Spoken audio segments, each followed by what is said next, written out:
Ganda naman ito, ma'am, which is i-waive po natin yung ating annual fee para po dito ay hindi po muna kayo mag-charge or mag-bayad ng annual fee or monthly membership fee for lifetime naman na po yun. Okay pa? Yes po. Okay. So, bali po this coming po by Friday, ipapadeliver po sa inyo yung card. So, saan address nyo mo preferred pa-deliver po ito? Kung office saan or nyo sa po, home po? sa home na lang po. Bali sa home address po natin. Yes po. Okay. So, bali verify ko ma'am para ma-check yung po magtatama. So, bali sa Purok, Alaska, Barangay San Vicente, Binalabagan, Negros Occidental. Tama Yes po? po. Yes po. Okay. So, personally naman po ma'am na tayo po mag-receive once sa home address po pinadeliver. Personal po. Okay ma'am, that's good to hear ma'am. So, bali, upon checking lang din, ma'am, marami na kayong earning points ma'am na na-accumulate. Regarding po dito ma'am, so which is, naiipon lang natin to, hindi kayo marunong mag-redeem. Hindi ko naman po, hindi, marunong naman po. So iniipon lang natin to ma'am. Opo. Okay, pero may ginagamit naman kayo mobile app yung video online. Yes po. Okay, that's good to hear, ma'am. So right now, ma'am, so regarding dyan, so which is near to expire na, so ma'am, para hindi rin natin ito mamasayang po per bit, so ma'am, kinonvert na po natin ito ma'am into cash, okay? Okay So po. bali right now, 1:1 po ang ating conversion, so it means po ma'am sa 1 point, equivalent po natin ma'am 1 into peso, okay? Bali save as cash po ito, okay po? Yes po. So right now, real-time deposit po tayo ma'am, and then directly po siya sa prepared na savings account, okay? Yes po. Okay. So right now, ma'am, for deposit po, so bala sa inyo po siya prepared yung savings account namin pa-deposit? Sa savings na lang po. Kay BDO na lang din. Opo. Okay. Sige po. So for deposit, ma'am, so pabalidate na lang po ako the last 4 digits po ng savings account number natin for deposit po, okay? Just the last 4 digits lang po, ma'am, okay? 8976. 8976. Okay. Account number po ito?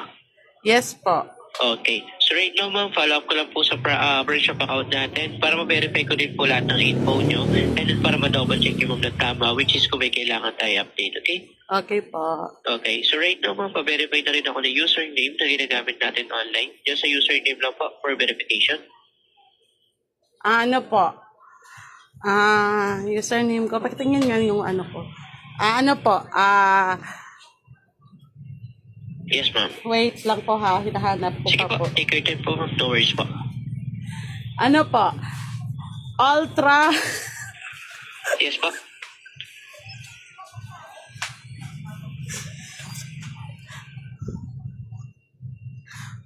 Hello, ma'am.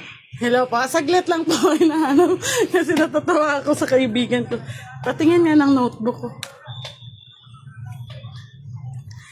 April 1, 2, 3. Spell out po. April 1, 2, 3. April. Yes po. And then, 1, 2, 3. ma'am, nag-i-invalid po siya. Paki-verify po again. Nag-invalid po. Wait ha.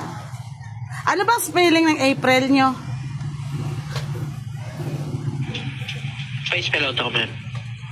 A-P-R double I po kasi yon ang nilagay ko. Double ano po?